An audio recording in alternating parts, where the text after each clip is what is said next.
Good afternoon, good morning. Welcome to another episode of Whose WordPress Agency Is This Anyway? My name's Toby Crines. I'm here with the memorable, the legend, Kurt Von Annen. How's your day going, Kurt? Toby, it's awesome to be here. I thought you were going to do that movie. Good afternoon. Good morning, good afternoon, good night. Love that movie. That's a fun movie. That is a really fun movie. I thought we would dive in right away. Just go right into the meat of stuff, and let's talk about what it's like to build an agency. And I'm in the middle of making a course actually about how to launch an agency. And one of the things that I struggled with, and I think others do, and now I'm going to ask you, did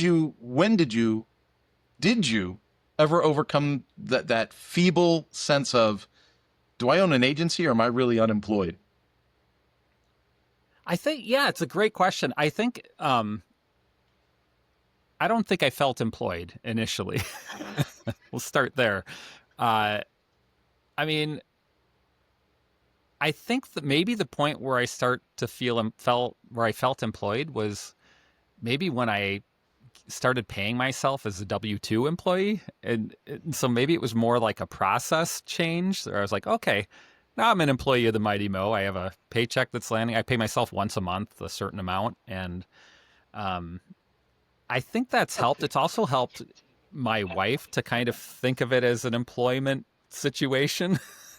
Because she's like not worrying, not thinking, she knows that some amount of money is going to land and the insurance is going to be paid. And I also pay some of our bills because like our cell phones and certain internet gets paid for because I have a home office and stuff like that. And so there's a lot of that kind of adds up. I do feel there's something about feeling like it's not going to fall apart at any point in time. Like it's not just like on the brink all the time. Like that I feel like there's some permanence that exists that would be similar to having a job at a company. To me, it's amazing. Like if I opened up a machine shop, let's just say I took out a loan for $6 million, and I had a building built and I put, a bunch of machines in there and I ordered a bunch of, $500,000 worth of steel and I put some employees in there and what are we doing? I don't know. We're making bridge plates or something, right? We're making something.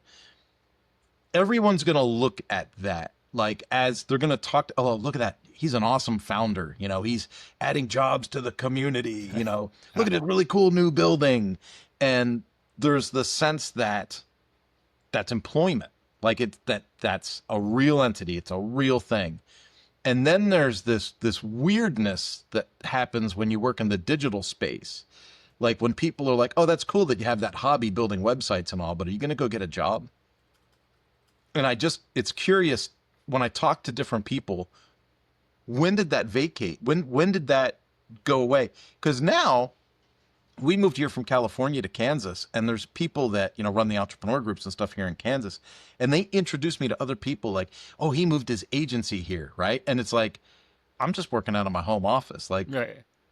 If I was still with friends that knew me from when I was younger, they would still think I was working on my hobbies. Right.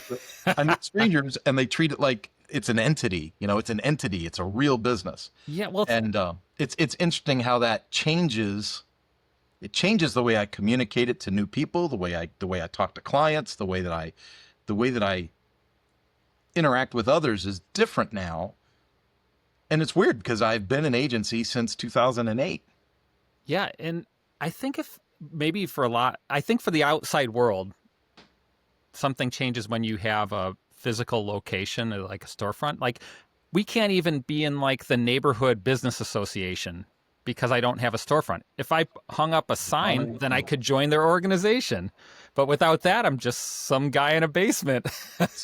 You're just some weird dude. And the Chamber of Commerce is so desperate that they will let me in, thankfully. But it's a similar thing where like, I think they're not sure where to put it. And we bought this house recently, and one comment from one of my aunts, that's Lisa's mom, my wife's mom, is one of her aunts. She was like, "What does Toby do?" And like, I mean, I've been married a long time, 13 years, something like What that. did he even do? Yeah, it like she couldn't believe that I could afford a house with Lisa, you know. Like, I find the whole transition really unique. And, I have a corporate background. And so going in my Wayback Machine and rolling the time machine back, I can remember driving through traffic, getting to the office, being frustrated, hanging out with people I didn't even like all day, right? And thinking, I can't wait till I can work from home. I cannot wait until I can work from home. And then I left the job and I yeah. started working from home. And I was married, two younger children, stay at home mom, that whole thing. And I got to be honest, it didn't take very long for me to say, I can't wait till I can rent an office. I can't wait till I Uh-huh. can rent an office. I can't get anything done here. I got to get out. I got to go. I got to get where the people are. Yep. And the year that we rented our office, I literally more than doubled the business. And then when I changed from my old name to my new name, which is Mañana No Mas, that was like 2008 when things became official. We tripled our business that year because we changed our policies. But I think that's when I began to run it like a business, like I was employed, like the mental shift. I think What that's when that happened. what was the biggest policy change that you think influenced that bottom The line biggest change? policy change that we had was we no longer did things by deposit or on good faith. Hmm. We said we're the business. Like we're the business. We have the office. We have the deliverable. Like I have the reputation for being on time and on budget. So if I say I'm going to make this happen in 30 days, 60 days, 90 days, it's going to happen. There are no more 50% deposits, pay the rest when it's done. Everything's paid up front and we execute. Now, if people are on monthly maintenance agreements and stuff, they pay the month in advance of those services being delivered, right? So we still have some recurring income, but for big projects, it's all up front. And it's been that way since 2008. And here's where I literally justified that. Like, because we had a ton of half done projects and nobody was paying for stuff. Like, people just didn't have the income. And when you're working in the startup community, that's fairly common. People are bootstrapping this thing, right? And they don't know how they're going to make things happen. And it hit me like a ton of bricks. I am a startup business. Well, like when this happened, right? I'm a startup business. How am I in a position to lend money and services to all these other people? I'm not. And if they can't pay me now, what makes me think they're going to pay me in 30 days when I'm done? Like if they Yeah. can't pay their project 30, 60, or 90 days in advance, they're not qualified to be my customer. And when I had Yeah. that realization, we literally tripled our business. Yeah. Here's the thing that kind of like I was talking with somebody who owns a small business. She has probably 8 employees, and she got stuck because she wanted to be a good boss, and she was paying her employees when the and she kind of like business got really good, and she started paying her employees a lot of money, like probably more than they would get elsewhere. And she treated them well. She had good vacation policies. But then the business was tanking, not maybe tanking, I don't know, but it was going down enough to where she was like, oh, I'm feeling squeezed and I've stopped taking a salary. And, um, and I was like, uh, so the question that came up was me, like, what is a good boss? And I was like, first of all, I was thinking like, I was conversing with her. I'm like, there's lots of ways to be a good boss. Salary is one lever you can pull. How do you approach that? Like, how do you approach your relationship with your employees? And I believe most or all are contractors. So it's Yeah. which is a whole interesting thing in and of itself as being a boss. And what does that Yeah. mean to be a good boss? Most of mine are contractors. I'm thinking about the one person I routinely go to for tasks that I pay on an hourly basis. Technically, I guess I would say that's an employee, but they're not on a W-2. They're not. I'm just not doing that. And some people would say, well, then you're not a real business. Like then we go back to that, Mm-hmm. we go right back to that. But I literally work in a feast or famine way. So I have a lot of small projects that I kind of fill the gaps with, and I have people on staff that can execute those small projects pretty quickly at a good margin, and they're very happy to do it. Like they're not even looking to work for me full time that way.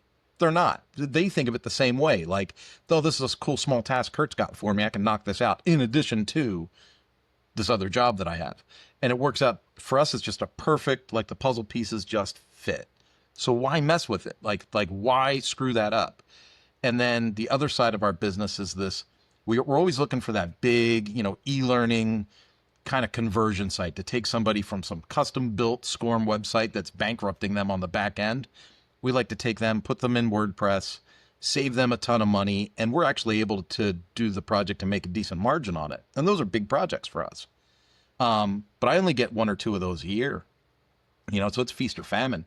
And so that feast or famine mindset puts me back in the contractor role. So how do you manage your cash flow? And can you give us like a high level? Do you like? I could imagine you need to save money, right? Like you can't just like be like, Yeah, you can't great, we're spend rich it. again. Let's Yeah, spend it no, all. you can't spend it. You can't spend it. And you have to operate with a certain level of confidence. And that goes back to how we open the show, right? There's a certain level of confidence that says we execute this really well, and we know that we have top of funnel activity to keep that always working in the background. So even when my staff is, should I say staff? Yeah, contractors, people, when my team is executing on those things through the funnel and work's coming out the bottom of the funnel, I'm still at the top of the funnel looking for the next job, the next referral, the next whatever, big or small. My job is to keep that top of funnel working. Hence, that's why you see so much content from me online, right? If you follow me, you're looking at a lot of lives, you're looking at podcasts, you're looking at the office hours I do with Lifter, but I'm constantly scraping off of that and filling the top of the funnel. And you talked about that before. You said that you like to focus on sales. Mm-hmm. Yeah, and um, I was thinking a friend of mine recently had a agency contract. So he's an agency like ours, but he had a high percentage of his revenue, let's say 50%, it's probably more than that, was from one agency that was paying his agency. Yeah. And that went on for years. And so he built up his team. He was fired by that agency, or at least scaled back or something. And he was just sharing with me that he had to let all his employees, or maybe all, I think he did let all of his employees go because it was that they were all That big of a deal. Yeah. Um, and we've talked about this a little bit, but I think like for me in my business, I've been trying to avoid that scenario for years now. And so like I've been trying to build a very shallow and what do you call it? Wider Yeah. pool of clients that are each paying a little bit versus like a few that are paying a lot. Um, Yeah. Do you want to go wide or do you want to go deep? And that's strategically, that's why I only take two, maybe three of the deep projects a year. And then I pepper in the rest with from width, right? So width is stability and deep is profit if we think of things in those terms. yep. And and it can be very profitable. Don't get me wrong, but then it's feast or famine world, like we're talking about. Yeah. And most high paid consultants experience this all the time. Like not only in our industry, but any industry. Like they get paid a ton. Yeah. I had a friend, brought on site at Amoco. He's getting paid $200 an hour for 80 hours a week for 2 months. But now he's got to find a new Amoco, and there's not too many Amicos in the world. Like there's only No, 5 or something. no. And you see that a lot. So, and unfortunately in these markets, there's a lot of, um, animals of prey that work in these markets, right? So if you're a coach, consultant, if you're in that area, there's tons of marketing sent to you on a nonstop basis, right? Like, are you tired of not getting the right clients at the right time? Give us $5,000 and we'll show you our patented system on blah blah blah. And it's like, no, this is just junk. Just go do the work, Yeah. network, send the emails, do the things that you think annoy people, right? But you're going to get to the right people, get that top of funnel going, and always have something working in the background. You've Yeah, and I always got think to yeah, go ahead. the coda for this colleague of mine who is that like once he realized didn't have any work, he went out and started networking, and then Yeah. now he has plenty of work again.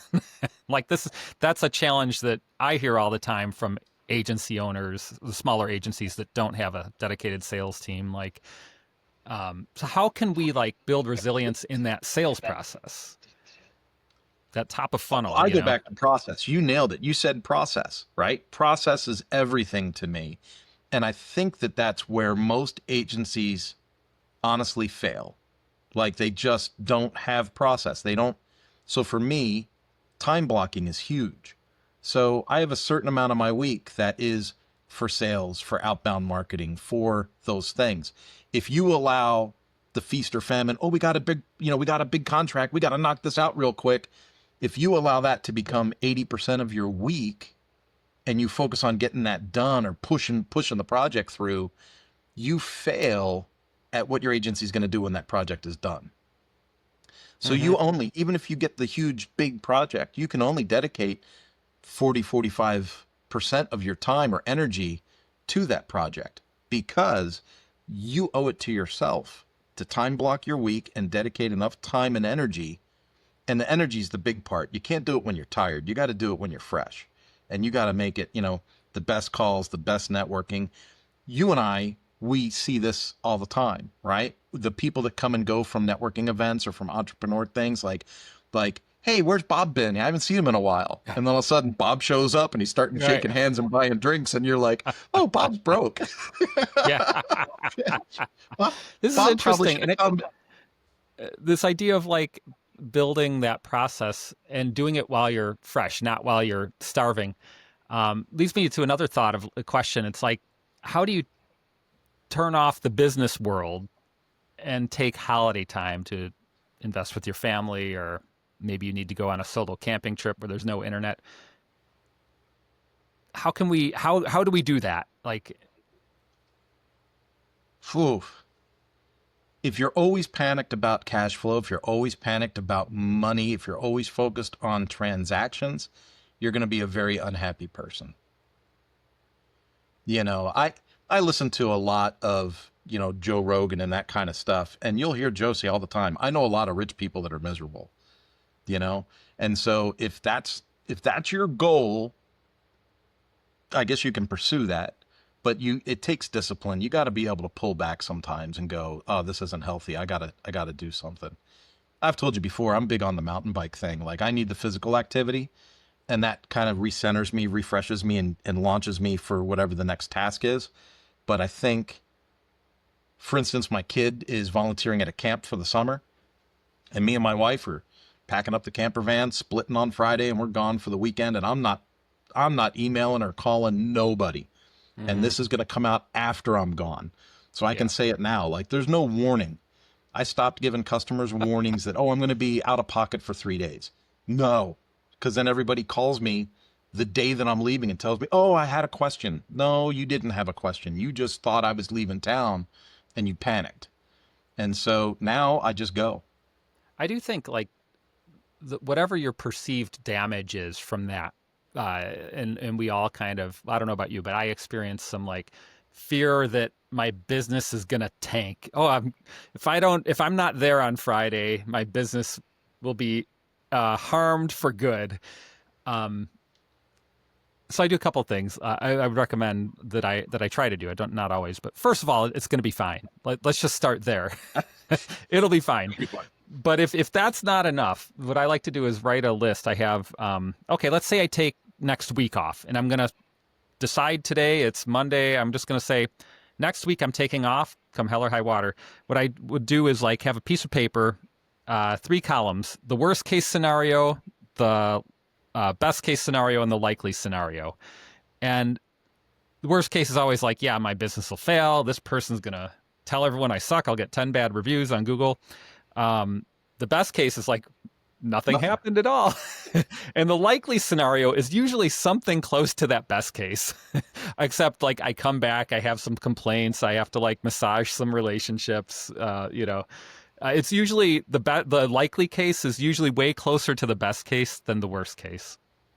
Well, And there's so many other things from an agency perspective that you can do to start building that before it comes to a head. If your customers are emailing you directly for things, that's a red flag. Like, create that support account, use a SaaS platform, do something, have a process that's like, this is what you do if you need support. This is the process if you have a question. And I tell people right up front, use the support link on the website, because when you use the support link on the website, that gives the whole team visibility to your issue, and you're not depending on me to answer your email, right? And I'm very clear with customers up front. Now, am I the team? Am I the team that's answering those support calls? Typically, yeah, duh. But if I'm going to take a week off, I'm probably going to take a contractor and say, hey, you know what? Let me just give you 2 hours a day to take care of the support tickets that come in or don't come in. And if anything's super important, you know that you can text me. So this is interesting. You could, in theory, you could train your clients to not get real-time support. Unless they want to pay for urgent real-time support. None of them will, by the way. I mean, you might get someone, but then the expectation is something not real-time. And I wonder if that would, let's say you're not you, but somebody's freaking out. I want to take time off, even one day. A lot of our colleagues have trouble with, and I'm like, okay, yeah. If you build a system that where your clients normally get one business day responses, let's say, and then you can take that time. You have to train people to get used to the 12 to 24 hour response time. Mm-hmm. Even if I see it come in. Now, be very clear, I have emergency boundaries, right? If your website is down or you can't take revenue, that's an emergency. You can text me, you can call me, whatever, right? But if it's, I want to change the title on my call to action square, right? That is 12 to 24 hour support. You put in the ticket and we make it happen in 12 to 24 hours. And like I said, if you set the process, you could have a team member babysit that, that third party, whatever tool it is, because it's not your personal email. It's not coming to you. And even if I was paying someone to, because I hear this, like the 4-hour work week comes up, right? Oh, pay a virtual assistant to go through your emails before you get your emails. That's not reality. Reality is my phone's going to get the notification and it's going to distract me from the love and energy I'm supposed to be giving my family in that moment. And that's when things get wonky for me. So I train them to use the support link. My email and my text messaging should be customer free unless it's an emergency. And maybe at least as important is this thing you just kind of brought up. You need to train yourself and put down the damn phone, turn off the internet, whatever it is. Like, this is the hardest part, I think, for us agency owners. And me too. Like, but this is the hardest part for me, maybe. I don't want to, but like, it's hard. And I don't know why it's hard, because there's no reason I couldn't just turn off the phone. And oftentimes when I do that, it's not like I miss it being on. I just, for some reason, it's like, I always think of, like, it's just hard to take that step. And I don't know. I don't know why. Do you ever love it? Do you ever turn off everything? Yes. How often do you do that? Every night at a specific time, my phone goes off. And every morning at a specific time, it comes on. I don't deal with anything at night. I have a nighttime thing. And then when we go mountain bike racing and I'm camping with my son and we're at the races, I use the phone to take pictures. Other than that, I don't do anything with the phone. We're gone. Yeah. I was thinking, as you're talking, there's a way to think about this. Think of yourself as a retail establishment, your Target, your Home Depot, whatever. Like, they're not going to, you called them at midnight. They're not going to answer. Nobody's going to answer the phone at Target at midnight. But if you're there in business hours, they will address your question in real time, and you'll have to get in line. And there's a good lesson just in that practice you just described. Like, I'm going to start doing that. I didn't used to do it. I didn't used to. I'm being blunt and honest. When we started in New Mexico, every broke startup business that didn't pay their invoices on time, that still had a problem with their website, I would do it whenever. 8 o'clock at night, 9 o'clock at night, 4 o'clock in the morning, like whatever, because I was so afraid that they were going to say something negative to someone else in the business community that was local, let alone that they hadn't paid their invoices or compensated me yet, right? But I was just always in a panic, always. And I made everybody's problems my own problems. And it wasn't until I got a little older and a little more seasoned in the game when I realized, wait a minute, this isn't a Kurt problem. It's not that I'm not empathetic, but I'm not sympathetic. Like, hey, I can empathize with that. Within the boundaries of our scope of work, I'll take care of that for you. But outside of that, nope. You can pay me more or you can find another provider. There are so many emergencies. I should say emergencies are relative to the person. It's totally subjective. I think, like, as an agency owner, and I need to think about, I'm going to think about this more deeply. This is really interesting. I might change my policies on this. Because I'm like you. I'm like, if you have a website down, email, or a revenue interrupter, email me immediately. Like, text me, call me, stop by my house, whatever. But as we're talking about it, I'm thinking, like, I have no clients right now whose business would be noticeably impacted if their website was down for between 5 p.m. to 7 a.m. or 5 p.m. to 9 a.m. Yeah. I mean, maybe someone would lose a sale, but their business would not be impacted. I probably wouldn't lose them as a client if I jumped on it at 9 a.m. and was like, oh, I see your website's down. Let's address that right away. Yeah, no, I'm totally, and people are going to hear this and they're going to think, oh, well, I wouldn't want to use money on an Omas. Their customer service must suck. Quite the opposite. Because we have set the proper expectations, our clients know what to expect. They know what an emergency is, and they know the process for non-emergencies, and they know that we take care of everything in a timely manner. So we don't ghost anybody. We don't ignore anybody. We treat everybody with equity. I mean, it's not that, right? So don't misread what's being said on the podcast. What we're saying is, for your personal mental health, you've got to have some boundaries, and then you have to have the discipline to respect those boundaries so that you don't alienate yourself from family, from yourself, from all that other stuff.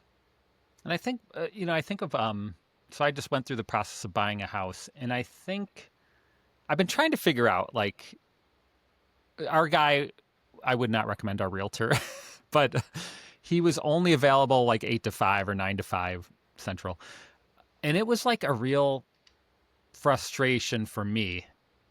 And I've been trying to figure out, did it impact the sale at all? And I don't know if it did or not. It might have, but maybe not. And similar, I was like, for the Mighty Mo, like, does that availability impact our customers' businesses? And I would guess in both cases, probably not. There's probably edge cases where it might, but like, most stuff happens between 9 to 5 in the world. Most stuff does. Certainly most eyeballs on a website are happening between 9 to 5. I even have customers in different time zones. Well, I'm sure we all do, right? And so sometimes I become a little more cognizant, right? Like, oh, this website's in the UK, this website's in Italy, this website's in, but meaning the business is based there, right? But when I look at the analytics and I look at the traffic, that's where I start to, I'm not going to say poo-poo the business. That's not my job. I'm not being judgmental. But if you've got a lot of these startups, they only have 50 or 100 visits a month on the website. You have to get realistic with it sometimes. Like when we build an e-learning website for a new course creator, there's actually a course on Lifter LMS that's like, how do you get to your first 10 paid students? Like, that's a huge milestone. And so people are going to hear this podcast and they're going to say, well, that's horrible. I thought they'd have thousands of, well, where do those thousands of people come from? You got to get started somewhere. And these websites don't have the traffic. And so when we say that it's a non-emergency, it's because it's true. It's not an emergency. What, 2 people didn't see the website when they logged in on Tuesday? Like, it's not the end of the world. Well, and as we're talking about like building our agency or building it, making it more resilient, one question that comes up regularly is like meetings, just in general. And one question would be like, do you ever feel overwhelmed by meetings? But the follow up to or maybe the question that should come first is like, do you even need the meetings? Um, but let's start with, do you ever feel overwhelmed with meetings? Because I think like, I think our audience and the audience of One Me is curious in the sense because I feel overwhelmed at some days. But The only time that I really feel overwhelmed by meetings is I have a couple of people that we subcontract for, and one of those has a calendar where they set the security settings to where I can't sync that calendar with my calendar. So my overwhelming my stress comes from, let's say you and I have a podcast scheduled. We're going to do it Wednesday at 10 o'clock. This particular contract is going to have a client that schedules a meeting Wednesday at 10 o'clock. It just always seems to happen that way. And so then I have to do that antiquated back and forth email like, oh, I'm sorry, there's a conflict at that time. Can we meet at 9 or can we meet at 11? Now, well, I really needed to meet. No, no, no, I'm not available then. Well, your calendar says you are because it's not synced with my other calendars. I'm sorry. this That's is the only real stress I have. well, this is interesting. In light of what we've talked about, it seems to me that like that scenario of sharing that level of access with my calendar or your calendar should come with a premium price tag. And there's other things too, perhaps, that fit in that. Like, I think, like, as an agency owner, if something's really bothering you, you might want to put a premium on it, like whatever the thing is. Yeah. So I have a thing where you can schedule a meeting with me, pardon me, 30 minutes, no charge. 30 minutes. First 30 minutes is free. And then I had a client under a statement of work that kept using that link to schedule meetings like just whenever. And I was like, hold on. So after like the fourth time, I was like, are you scheduling these meetings so that you feel better about the project? Like, I just need to know why we're having this meeting. I just need to know what's going on. I said, well, you have access to the platform. You have access to the Gantt chart. You have access to see, our notes on what's been done. We try to communicate in a very transparent way. And then I went back to your proposal stated that we planned on 6 meetings for this whole project, and you're currently on meeting 5. So are you prepared to have one more meeting before we launch?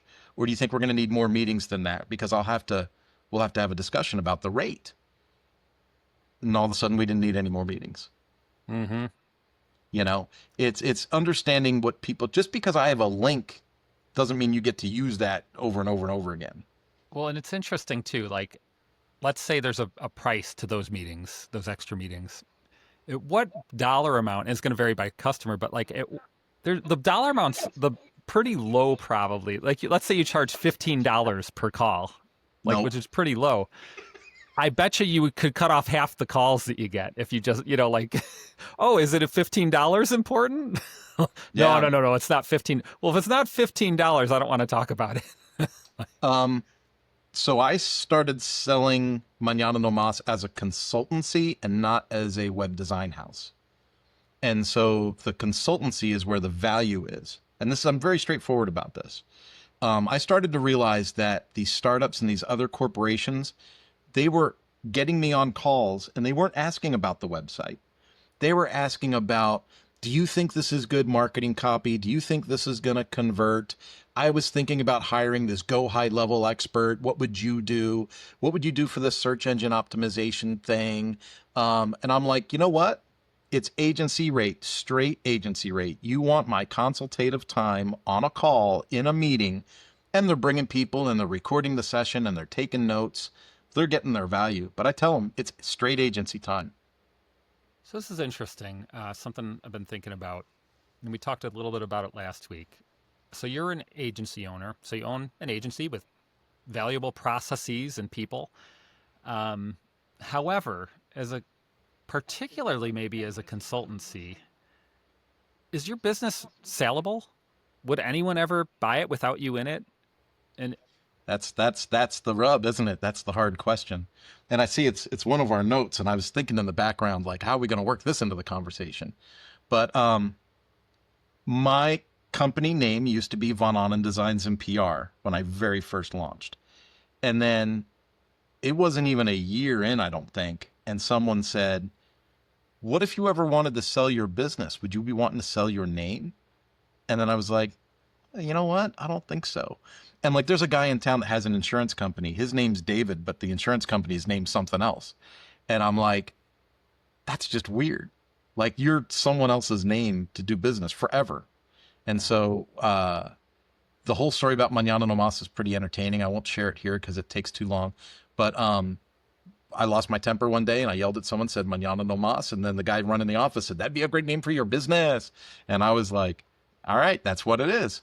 And it's been Mañana no Mas ever since. And now I can't change it. It's too well branded. Yeah, you're stuck. Um, But it's going to be for sale. mhm. And I don't know, because I'm 57 years old and we bring in revenue and we have demonstrable revenue and we have demonstrable process. I'm really hitting hard on process, it seems like this episode, but I'm in the middle of creating training for this, right? And so I'm thinking about all the different processes and how we've built this over time. Other agencies, you know this because we talk to people. We go to events. We ask people, oh, how do you do this? And they go, oh, I just kind of this, I just kind of that. And it's like, no, if you don't have process, you don't have anything that's measurable or duplicable, which means you don't have anything you can sell. And so one thing that we've talked about is really weird about most of the web agency, WordPress agencies for sure, but most web agencies, they're not founded with an exit in mind. And so one thought exercise that would probably make your business a lot stronger, even in the short run, would be like, how can I restructure this business so it's more saleable? And there's this great book. It's called Built to Sell, and it's a fictional story, but it's really illustrative of this idea. This guy had a design agency, and he was making a bunch of money, but the idea was you start with the end in mind, and then I don't have a plan to sell the business. However, it would be nice. And I'm getting old too. Every day I'm older. So what do you think is like one thing, if someone's like been running an agency for a few years, what's one thing they might do to make their business more saleable? Like one tactical on the ground thing. Whoa. I'm gonna say it like it's one thing, but it's not. And that is documentation. You know, you know how you're doing something.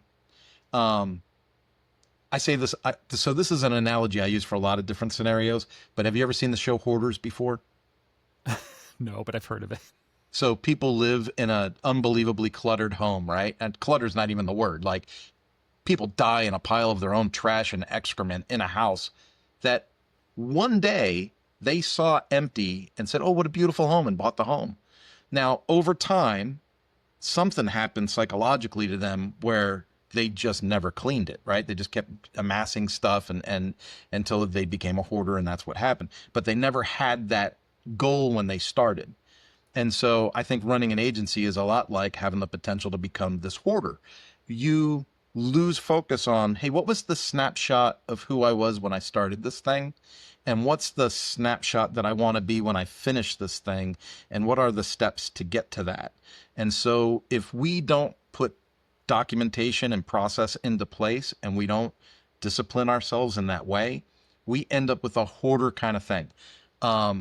I'm very big on like missions and visions and all that. Like, I know what kind of work, I know what kind of client I want, I know the types of projects I want my agency to do. We could say, oh, we make stuff for the internet for everybody, but then we become that hoarder. We end up with a license to every single plugin on the planet. We end up not really understanding our skill set or where our strengths are or what tools are required for our business. But if I take, out of the 65,000 plugins in the repository, if I pick 20 to 25 of them that become my core tech stack, and I can make something that is duplicable and a process to make other customers happy, I have a product. I think like it can feel overwhelming to think about the end, but one way that I like to think about it is like, um, where would I like to be in 10 years from now? So right now I'm 46. So I would get out a piece of paper. When I'm 56, I would like to be living in Minneapolis. Oh, by the way, I start that with I'll have a kid who's 24. I'll have a kid who's 21. I'll have a kid who's 16. And my wife will be how old she'll be. And um, I'm like, and so some of my things are like, if I were to write it today, and I try to write it, I should do it more often, but I probably do it every few years when I start to feel like I'm off track. And by the way, I don't know that I'm off track. I just start to feel it. Like, Yeah. and I have an illustration I can give in a bit if we want, but I do that exercise. I'm like, okay, in 10 years, I see myself in the same house I'm in. I would like it to be cleaner. So whatever that means, I would like to form a I would like to play a gig with my Cake Dad band, my cover band that plays Cake songs. I would like to do that. I would like to build a stronger relationship with these 5 people, and maybe we're good friends in 10 years. So I start making a list like that. Oh, and by the way, I would like to have X amount of dollars in the bank saved. So I'd like to start with like 10 years. And it's pretty easy. You can do this, it doesn't take too much energy. In fact, it can be kind of fun. And then I do 5 years, and then I'm like, okay, 1 year, where do I start? Like, what can I change today to get me there? And there's help for you, by the way, and very inexpensive help. Like, there's a book called Traction that's all about this. It's a different process, but it's a process to get you to that 10-year goal, whatever your goal is. And they'll lay it out. And you can even, it's a big, some would call it a pyramid scheme, but I've done it. It's helpful. I'm not saying it's for everybody. I've heard lots and lots of complaints about it, but you can just buy the book and start with the book. And there's some great ideas. And you mentioned 4-hour work week. If you need ideas on where to start, there's 4-hour work week is probably the best place to start. If you're just like, I have no ideas. Yeah. Something in your answer was really important though, right? So it was like, understanding where do I want to be in 10 years, but then what does that look like if I do a split and then 1 year? Because if you constantly think 5 years and 10 years, it's too far away. And then you end up postponing and never getting started. Next thing you know, 10 years is here and you haven't done nothing, right? So you want to have that 1 year thing. So I tend to work on short-term and long-term goals. I use a thing called SMART goals, which I think was what you were defining. Right? Is it specific? Is it measurable? Is it, achievable? The relevant and time-based, right? So that's SMART, right? So I use short-term goals, long-term goals. I use the SMART architecture to make sure that I can actually achieve it. And then follow up. And you have to be able to take snapshots and milestones to be able to say, I achieved something or I didn't. And then it's okay to tweak it. It's everyone gets lost. They create this cement thing. Like, I'm going to be here in 10 years, come hell or high water. And it's like, no, things happen. The market fluctuates. We get a different president. Things happen. Country goes to war. Things happen. So you have to be able to tweak and maneuver, but you want to make sure you're constantly going forward. Yeah.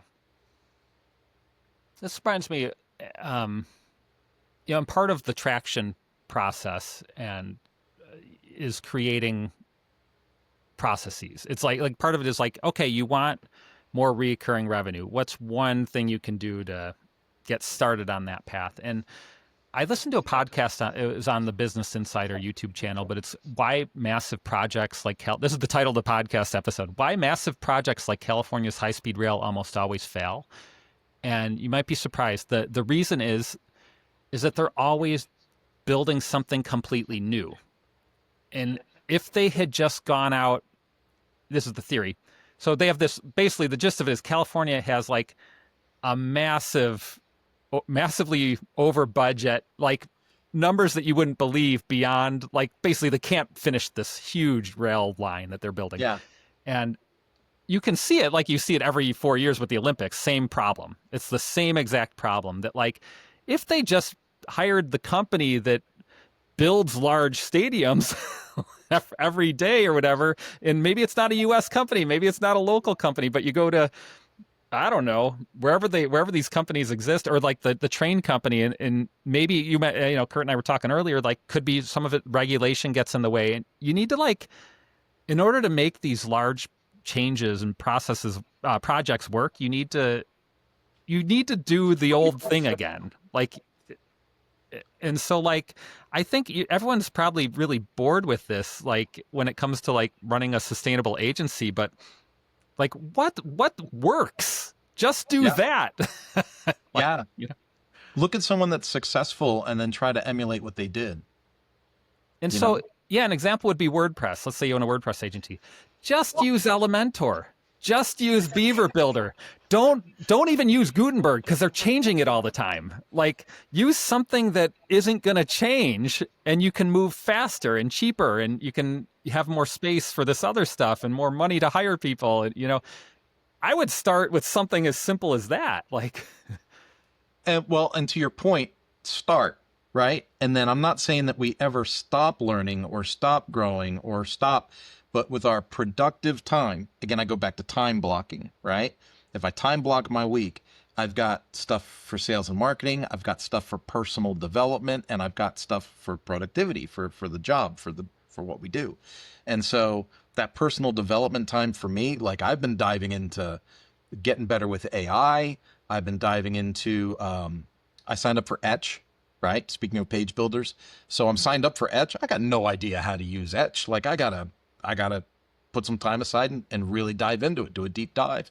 I swapped from Elementor to Bricks like a year and a half ago, but that doesn't mean I stopped working with Elementor on my current Elementor sites and clients. And that all came, let's just be honest, Toby, I'm about 15, 18 years into running what some people say is a successful agency is when I started to pepper in these extra things. You can't possibly come into the WordPress space and be like, I'm going to be an expert on everything and knock it out of the park. mm-hmm. You gotta pick your strengths, market accordingly, and have vision and mission to make sure that it comes together. Yeah, I mean, one of the most boring examples of this, and it's not a success yet, I'll mind you, but the Mighty Mo now does SEO as of a year and a half ago. And it's something I could have gotten into 20 years ago. I considered it.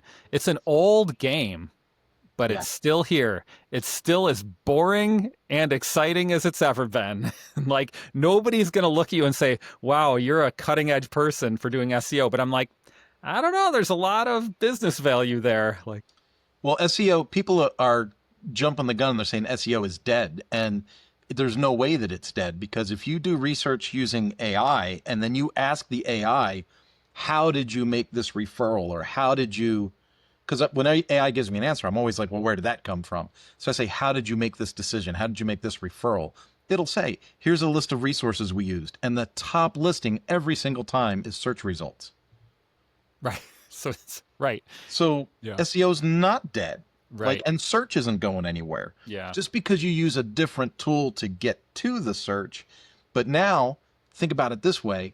SEO used to give you pages of results. And then you, as the end user, would look at those pages of results and try and determine what's the most relevant and visit the ones you wanted to visit.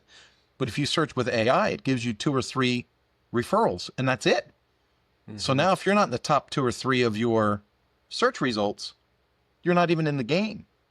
Well, and I was having a conversation just this morning with my SEO guy, Glenn, because we're planning an upsell to an existing client on SEO, because and he was pitching me. He's like, put together a presentation. He's like, look, everything's going down for them, and I'm like, well, and we were talking about AI results as being one of the reasons potentially, and he was all down, like, and he was emotionally down. He's like, oh, we're just screwing it up, and I'm like, no, this is green pastures. Like, this new and interesting thing called AI search results, no-click results, is ruining everything we've ever done for SEO, anything anyone's ever done.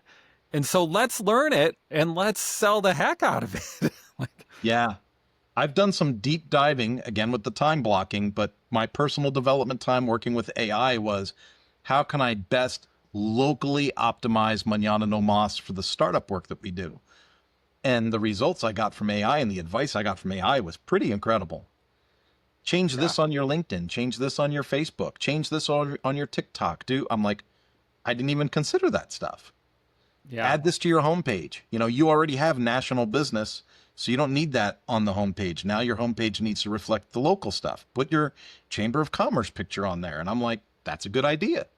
Yeah, and I think like when I think of simplifying, the simplest thing I can encourage anyone to do who's any sort of business owner, agency owner, whatever, is you got to sell.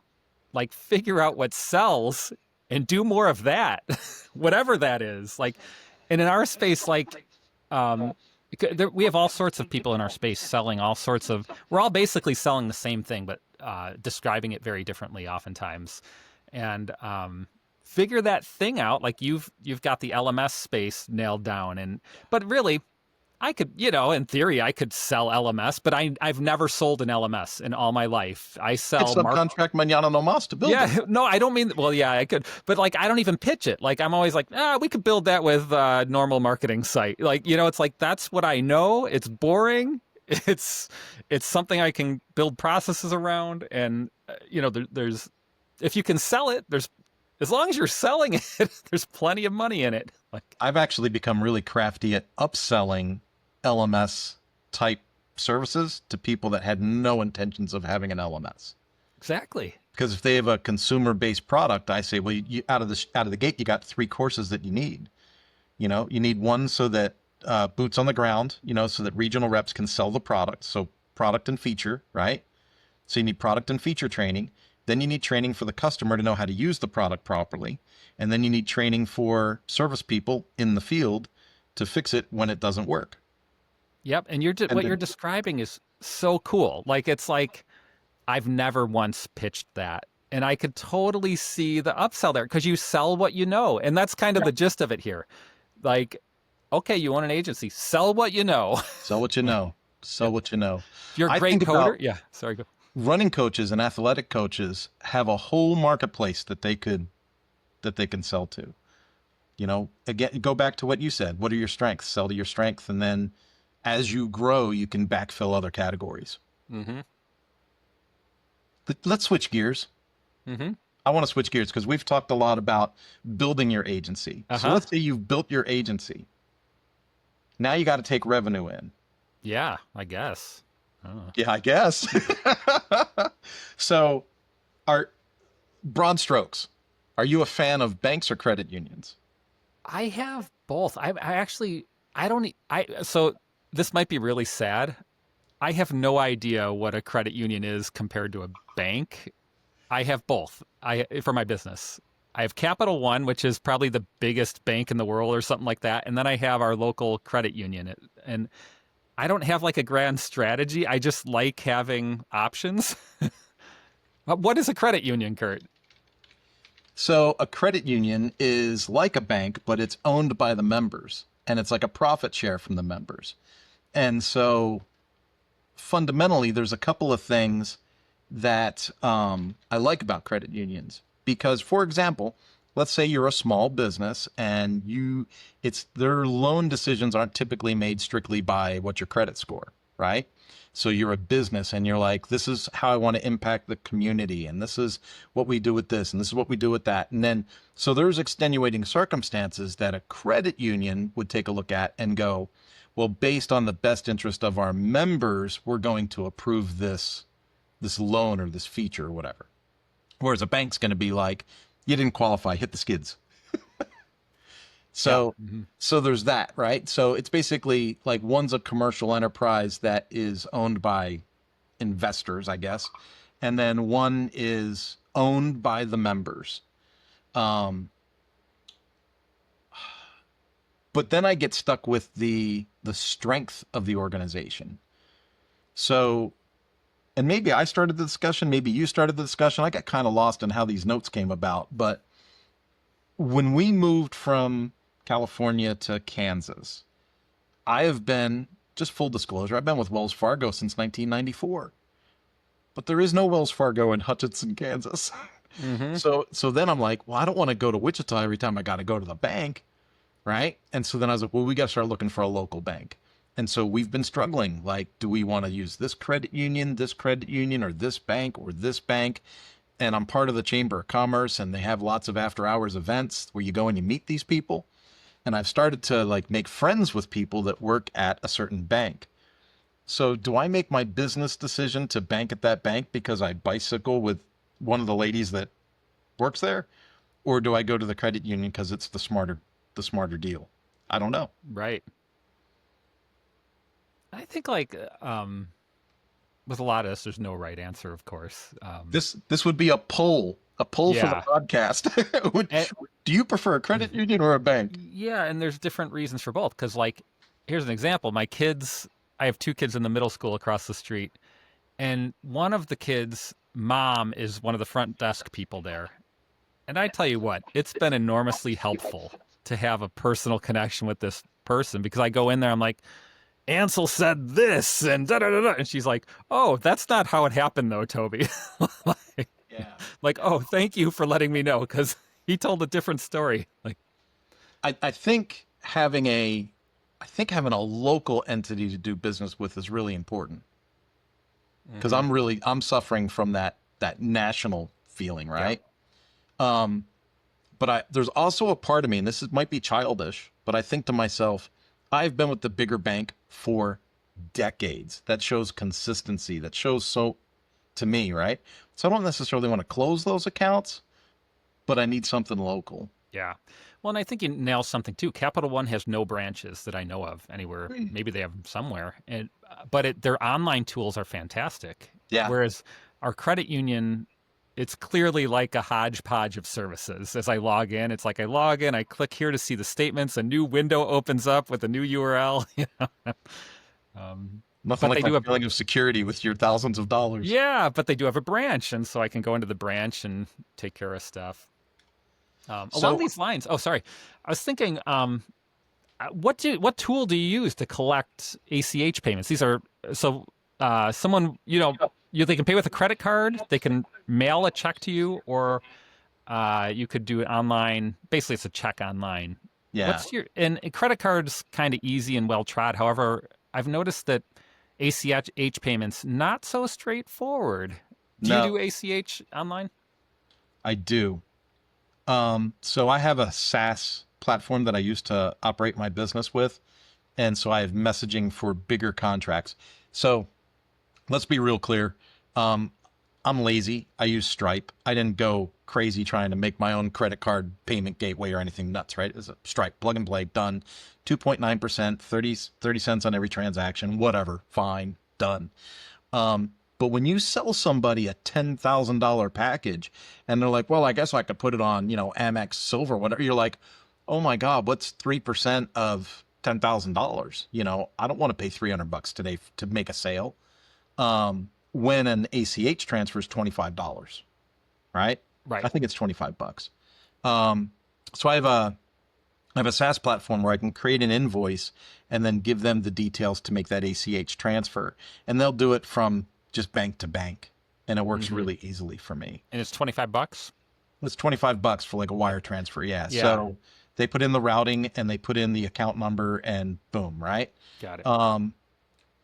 There's other tools. I mean, there's Zelle and there's other tools to transfer things around, but they have limits. Yeah. Even the ACH transfers, depending on your bank policy, has limits. So I've found that using either a SaaS platform that uses ACH as a payment gateway, or I don't want to misspeak, but I will anyway. I think Lifter LMS has the option for ACH payments in their payment gateway. Oh, that's interesting. And so I'd have to double check for limits and stuff. But then, I could create a hidden membership for $10,000 and send it to my customer and they could sign up that way. So Right. there's all kinds of ways, but then we come back to what's the process? Is it duplicable? Right. And then how, yeah. And how that does process you described with Lifter, duplicable, however, clearly a hack. clearly a hack. Yeah. So, And so it's yeah, I've struggled with it because Stripe's ACH fee is only $5. However, in order to do a Stripe ACH, you need to get their info. They deposit 2 deposits into their account. You need to confirm those deposits. It's that process that you're familiar Yeah. with. So basically unworkable. It's like too complex. I've done it, but I use Harvest. However, like their tool doesn't work well for ACH, and it's transparent, $5. You pay to Stripe. They don't take anything. So that would be ideal if it worked. But I like the idea. Maybe there's an invoicing plugin for WordPress that has a better way to do it with Stripe or some service. I'll look into that. I didn't think about that. Well, if there is, it sounds like something we can cover as a follow-up in the next show. Yeah. One other thing, just as like maybe this is a good way to end it, a good happy story. I was thinking, I think last time we were talking about all the SaaS services that the Mighty Mo subscribes to, and it's like, I don't know, let's say $500 a month, and that doesn't include hosting and stuff. Just like, hey, we have SEO, $200 a month. This is $100 a month, but it's probably like 10 to 20 services, and oftentimes when I sign up for those, I use a tool that Capital One provides, which is like a really easy way to have temporary credit cards that expire. You can have them per site, and they expire whenever I want them to expire. So I always set them, if I'm like not sure I'm going to need it next month. So I did this with Canva Pro recently. I was like, I don't know, I'll try it out for $15, but I don't want to get a $15 bill next month unless I really want it. Yeah. And so I use one of these. So with Capital One, it's just built in, and it has a browser extension for Chrome, and it's super easy. But I use that, and then I'm like, then I get the email in a month. They're like, you haven't paid. What are we gonna do?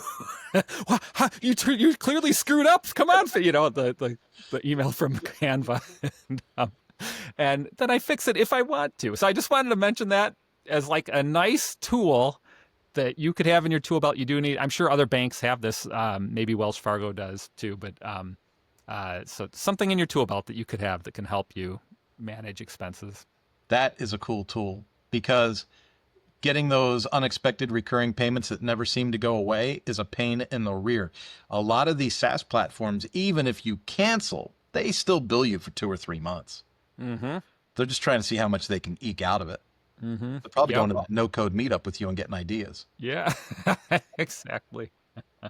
Oh, and next time, wait till you hear this, listeners who've made it all the way to the end. We are going to have book recommendations for you, and they're going to be well, I guess it could be anything, but I was thinking businessy book recommendations. So. Okay. But maybe we'll have other categories. I'm in. I've got a few off the top of my head I think I can recommend. Awesome. Well, thanks everybody for joining us. This has been Whose WordPress Agency Is This Anyway? I'm Toby Crines, here with Kurt Von Annen. Kurt, how can people find you? LinkedIn is a great way for a personal connection. Kurt Von Annen on LinkedIn. I'm the only one there. Easy to find. And then business is Mañana No Mas. And I can also be found on LinkedIn. My last name is Cryns, and themightymo.com. Thank you all. We'll see you next week.